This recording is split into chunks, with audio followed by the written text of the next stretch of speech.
Kaya ngayon ay hinahamon ko si Ombudsman Remulla kung seryoso talaga siya sa mga sinasabi niya sa kanyang press release na idadamay niya pati si Martin Romualdez kung magbibigay ako ng ebidensya. Patunayan niya ngayon ang pronouncement niya. Imbestigahan niya ang Fraternity Brad at ang kanyang kaibigan na si Speaker Martin Romualdez kung talagang tutupad siya sa tungkulin niya. Imbestigahan din niya si President Bongbong Marcos.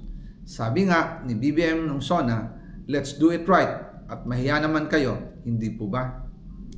Nananawagan din po ako sa Senado na imbestigahan ang 100 billion insertion ni Presidente. Alam ko po na hindi gagawin ni Ombudsman Remulla ang hamon ko. Pero magaling ang Senado sa investigasyon at ako ay naniniwala na dahil sa kanila, lalabas ang katotohanan. Yung pong listahan ng mga projects, ilalabas ko din kasama ng video na ito. Dahil dito, mas lalong darami ang ipa-file na kaso sa akin. Ginagamit ng administrasyon ang buong resources ng bansa para tumahimik ako, para masira ang aking kredibilidad. Darami din ang banta sa buhay ko at ng aking pamilya.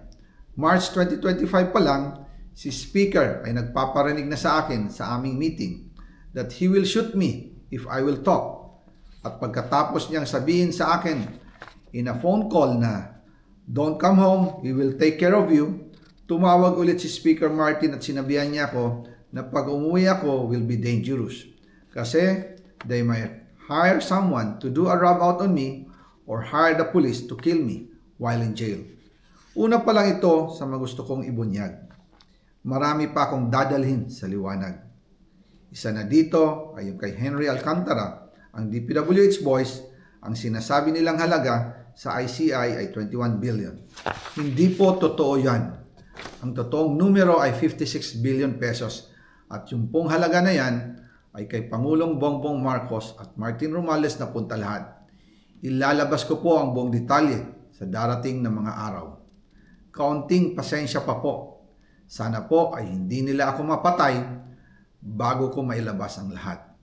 Sa inyong lahat sa Pilipinas, lalong-lalo na sa aking pamilya, taos-puso akong humihingi ng paumanhin. Ginawa ko lang ang utos sa akin, pero ngayon, handa na akong harapin ang lahat. Uulitin ko po, yung pong pera, wala pong napunta sa akin.